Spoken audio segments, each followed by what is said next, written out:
দিনে শুইলে শরীর ভালো হয় না। রাসূল বলছেন কিল্লু ফাইন্না শায়তান লাম ইয়াকিল্লু, দুপুরে খাওয়ার পরে একটু গড়াগড়ি দিবেন, কারণ শয়তান গড়াগড়ি দেয় না। শয়তান ঘুমাইলে টাইট করে ঘুমায়, আর তোমরা একটু গড়াগড়ি দাও। আজকের মেডিকেল সায়েন্স বলছে দুপুরে খাওয়ার পর একটু গড়াগড়ি দিলে শরীরটা লম্বা করলে লিভারটা ভালো থাকে। এটা 1400 বছর আগে বলেছেন রাহমাতাল লিল। আর রাতে খাবারের পরে বলছেন হাঁটো।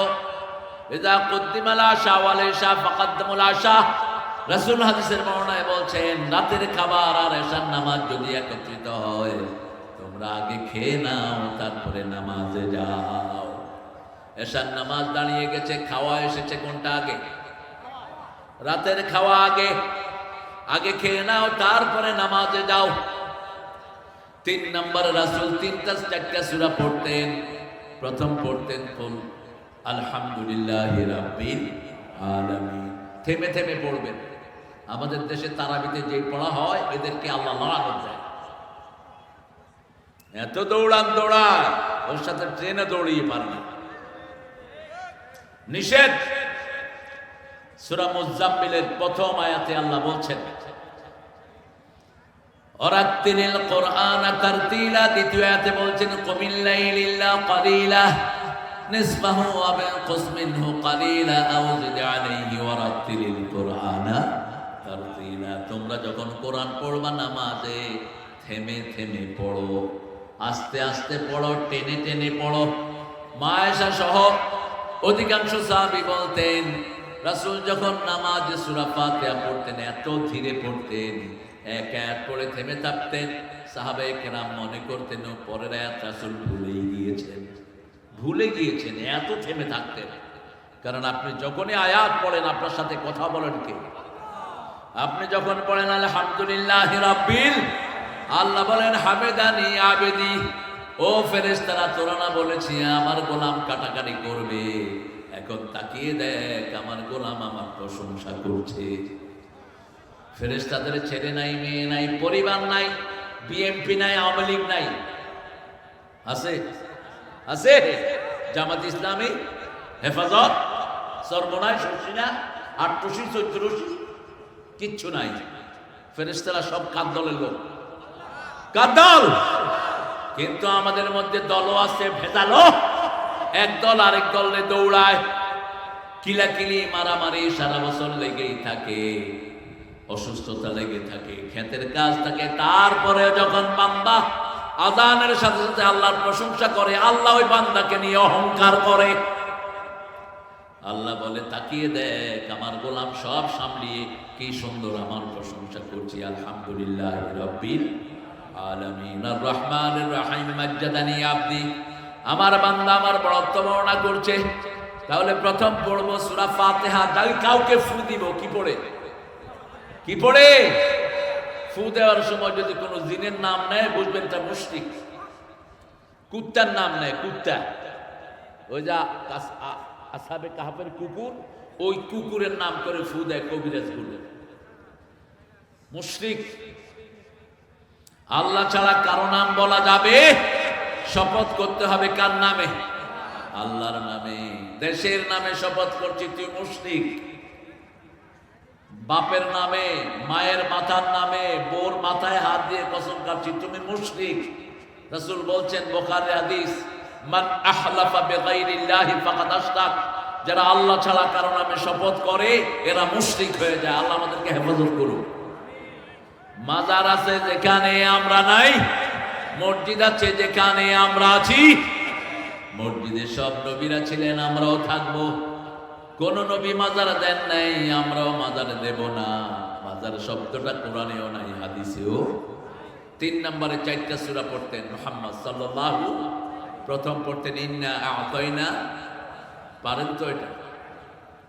বিয়ে যাদের করতে পারছেন না, টাকা পয়সা নাই, কোন সূরা পড়বেন?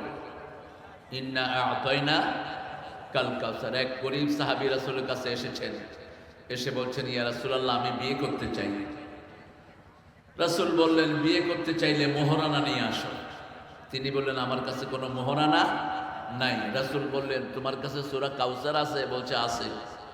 সূরা নসর আছে? আছে। সূরা কাফিরুন আছে সূরা জিলজাল আছে নাকি আছে।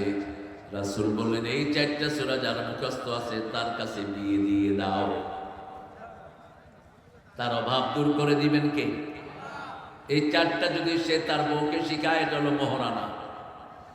আরেক মহিলা এসেছেন, এসে বলছেন জাউইজনি ইয়া মুহাম্মদ, হে মুহাম্মদ আপনি আমারে বিয়ে করেন।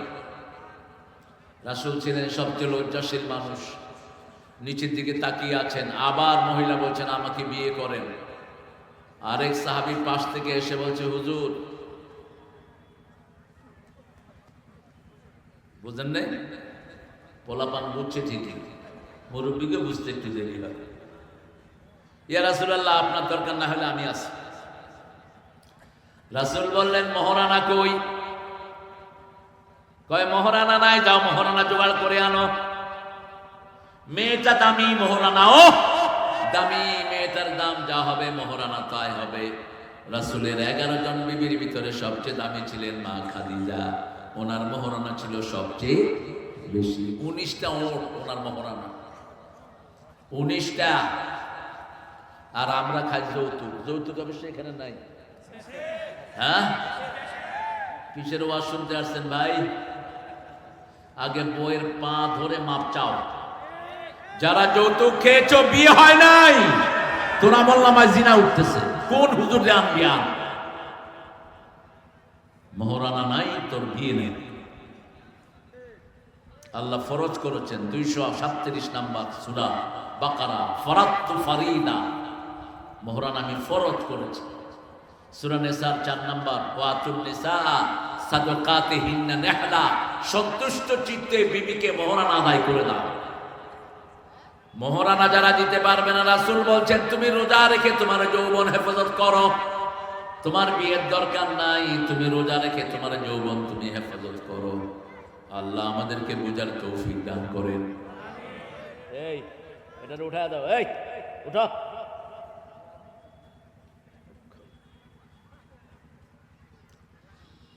তিন নম্বর সূরা কোনটা বলেন তো?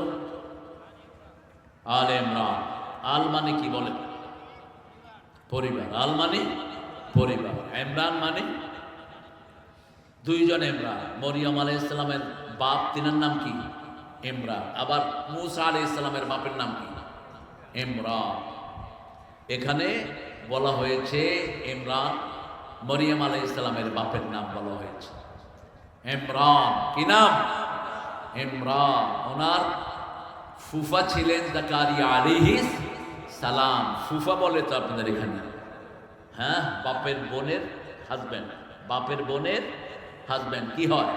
ফুফা। কাফফালাহা জাকারিয়া, তিনি ছিলেন মরিয়মের কফিল, মরিয়মের তদারককারী। যখনই তিনি মরিয়ম আলাইহিস সালামকে দেখতে যেতেন, তিনি থাকতেন বাইতুল মুকাদ্দাসে। কারণ তিনার মা যখন তিনি পেটে আছেন, ইন্নী নাযারতু লাকা মা ফি বাতনি মুহাররারান ফাতাকাব্বাল মিন্নী ইন্নাকা আনতাস সামিউল। হে আল্লাহ, আমার পেটে যা এসেছে আমি আপনার জন্য মানত করলাম, আপনি এটাকে কবুল করে নেন। আমার পেটে যা এসেছে আমি মসজিদের জন্য, আল্লাহর ঘরের জন্য মানত করলাম। কৌশলে আল্লাহর কাছে ছেলে চাইলেন। কি চাইলেন? ছেলে চাইলেন। মসজিদের খাদেম কি মেয়ে হয়? হয় না। লাইসা যাকারু কাল উনসা ইন্নী উঈদুহা ওয়া যুররিয়াতাহা মিনাশ শাইতানির রাজীম। তিনি যখন সন্তান প্রসব করলেন, তিনি বলেন আল্লাহ চাইলাম কি, আপনি দিলেন কি? ইন্নী ওয়াদাতুহা উনসা আল্লাহু আ'লামু বিমা ওয়াদাআত। যার যা দুনিয়াতে আসে সবার আগে জানেন কে? আমরা আজকে এখানে কে কে আসবো আমাদের আগে জানেন কে? আরো জোরে বলেন, কে কে কোন নিয়তে আসছেন সব জানেন কে? আল্লাহ জানেন। আল্লাহ বলছেন তুমি কি প্রসব করবা তোমার দুনিয়াতে আসার আগেই আমি আল্লাহ জানি।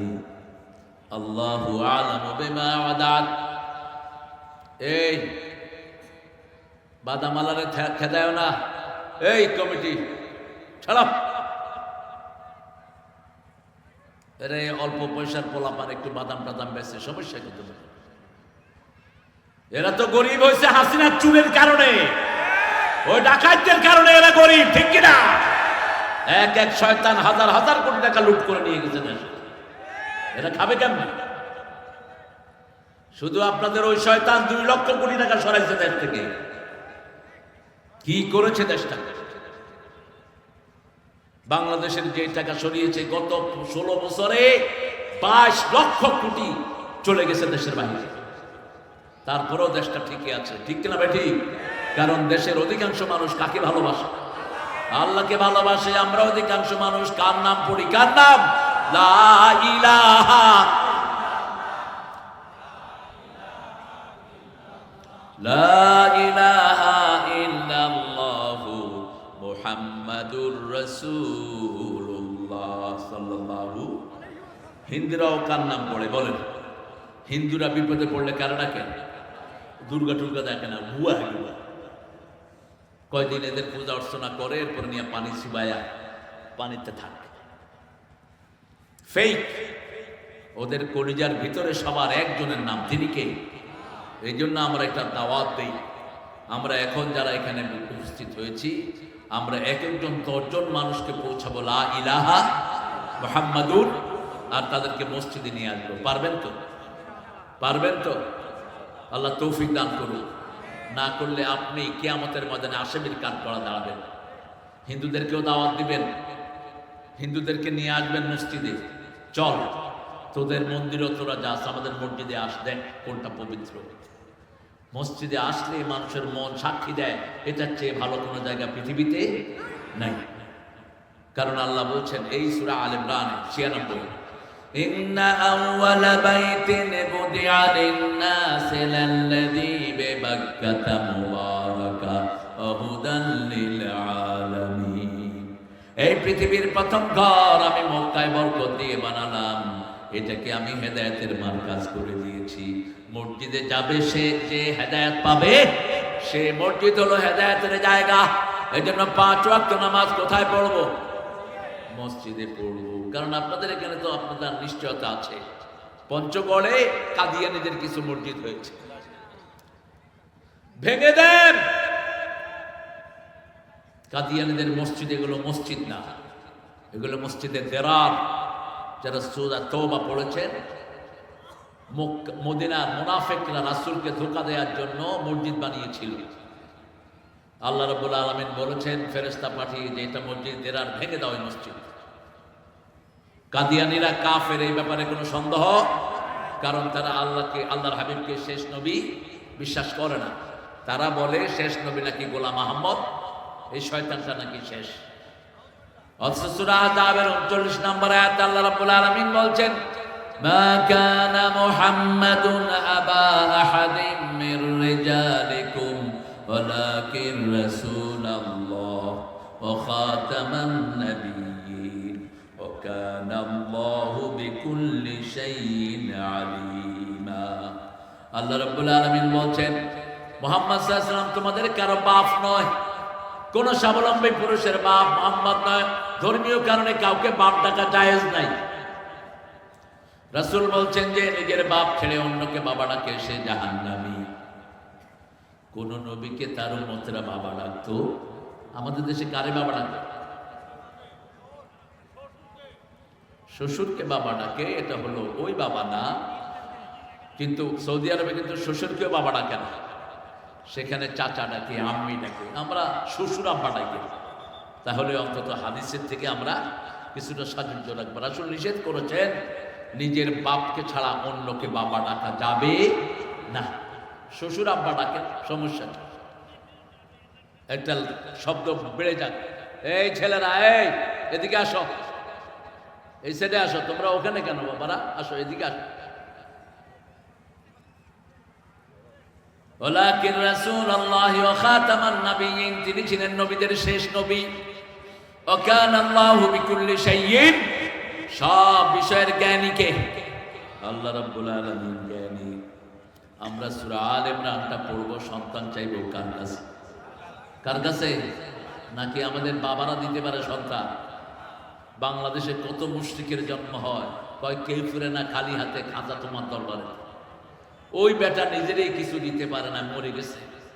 মরা মানুষ নিজেকে কিছু দেওয়ার ক্ষমতা রাখে না। এই জন্য রাসূল বলেছেন, মরা মানুষের পাশ দিয়ে গেলে অন্তত একটা সালাম হলেও তাকে দাও, আসসালামু আলাইকুম ওয়া রাহমাতুল্লাহি, এটাই দেন। ওই যে আসসালামু আলাইকুম মিন দিয়ারিল মুমিনিন ইয়া আহলাল কুবুর আনতুমুস সাবিকুন ওয়া নাহনু লাহিকুন, এগুলো পারে না, তো এরকম করে। কবরকে চুমা দেওয়ার কিচ্ছু নাই। রাসূল বলছেন মাজারগুলো ভেঙে গুড়িয়ে দাও। যত কবর উঁচু দেখবা, মুসলিম শরীফের হাদিস, প্রথম যখন মদিনায় গেলেন আলীকে ডাকলেন, আলী যতগুলো কবর উঁচু দেখবা ভেঙে মাটির সাথে মিশিয়ে দাও। আমরা মসজিদে যাব 5 ওয়াক্ত রাজি আছি তো? কার হুকুম? আল্লাহর হুকুম। রাসূল বলছেন বুখারীর হাদিস, যারা ঘরে উজু করে বাহিরে পা দেয় মসজিদের দিকে, তাদের সব গুনাহ আল্লাহ মাফ করে দেয়। এখন যত মসজিদের দিকে যায় তত জান্নাত তার সামনের দিকে আসে। 5 ওয়াক্ত নামাজ যারা পড়ে তাদের জন্য 8টা জান্নাত সাজিয়ে দেন কে? আল্লাহ রাব্বুল আলামিন সাজিয়ে দেন। সেই আল্লাহ বলছেন আলিফ লাম মিম আল্লাহু লা ইলাহা ইল্লা হুয়াল হাইয়ুল কাইয়্যুম। কেন আল্লাহ নিজেকে চিরঞ্জীব চিরস্থায়ী বললেন? কারণ হিন্দুরা যাদেরকে দেবতা বানায় তারা সব মরা। তারা সব কি? তারাও মরা, তাদের দেবতাও মরা। খ্রিস্টানরাও মরা, ওদের দেবতাও মরা। আর আমাদের আল্লাহ কি? আল্লাহ কি? জীবন্ত। জোরে বলেন আল্লাহু আকবার। আওয়াজই এদিকে। খাওয়া দাওয়া করে নাই নাকি জাহিদ ভাই? খাওয়া দাওয়া করে নাই? কেন দুর্বল হবেন? জোরে বলেন তো আল্লাহু আকবার। হয়েছে?